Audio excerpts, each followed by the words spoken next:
9.5 feet ऊंची ये प्रतिमा छत्रपति शिवाजी महाराज की।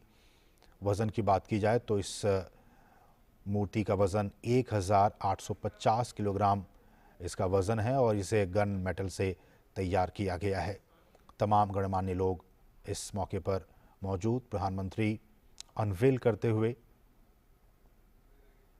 बहुत ही महत्वपूर्ण, जैसा कि हम बता रहे थे कि शिवाजी महाराज की एक बहुत ही ख़ास विशेषता, जिसमें कि एक अच्छी संगठन शक्ति की बात की जाए या फिर एक मार्गदर्शक की बात की जाए, उन तमाम क्षेत्रों में शिवाजी महाराज का जो एक योगदान रहा है समाज के लिए, उस लिहाज से काफ़ी महत्वपूर्ण,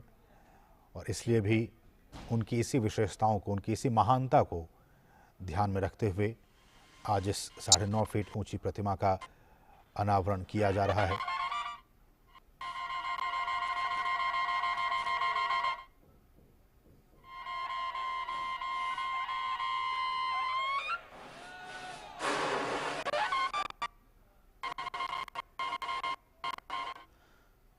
तो बहुत ही महत्वपूर्ण तस्वीरें। प्रधानमंत्री छत्रपति शिवाजी महाराज की इस प्रतिमा का अनावरण करते हुए, और ये वो तस्वीर, भव्य तस्वीर, प्रधानमंत्री पुष्पांजलि, माल्यार्पण और पुष्प अर्पित करते हुए छत्रपति शिवाजी महाराज की प्रतिमा पर 9.5 फीट ऊंची गन मेटल से तैयार ये मूर्ति ये बनाई गई है। न सिर्फ महाराष्ट्र और पुणे के लिए बल्कि पूरे हिंदुस्तान के लिए ये बहुत ही गौरव का पल, गौरव के ये क्षण, और तमाम जो वहाँ पे डिग्नेटरीज मौजूद हैं, गणमान्य लोग मौजूद हैं, वो सभी पुष्पांजलि अर्पित करते हुए छत्रपति शिवाजी महाराज की प्रतिमा पर। और जो एक संगठन शक्ति की बात मैं कर रहा था, क्योंकि आज के दिन ये जानना हम सभी के लिए बहुत ही महत्वपूर्ण हो जाता है कि इन तस्वीरों के पीछे की जो कहानी है,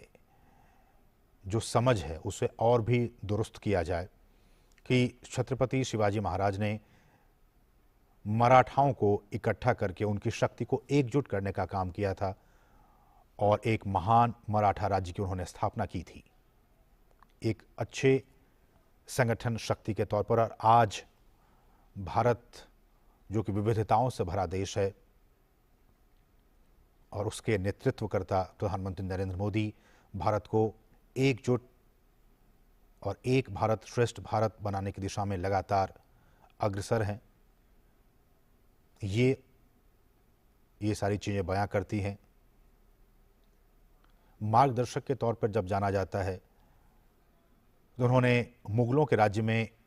एक साम्राज्य स्थापित करने वाले वो एकमात्र राजा थे, हिंदू साम्राज्य स्थापित करने वाले। और न सिर्फ उन्होंने मराठाओं को बल्कि जो तमाम भारतवंशी हैं, भारतवासी हैं, उनको भी एक नई दिशा और दिशा दिखाने का काम किया था छत्रपति शिवाजी महाराज ने।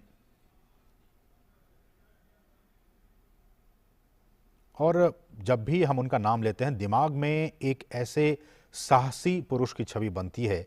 जो युद्ध कौशल की बात की जाए तो उसमें पूरी तरह से पारंगत थे, और न सिर्फ वो युद्ध कला में बल्कि एक कुशल प्रशासक और रणनीतिकार के रूप में भी वो जाने जाते थे।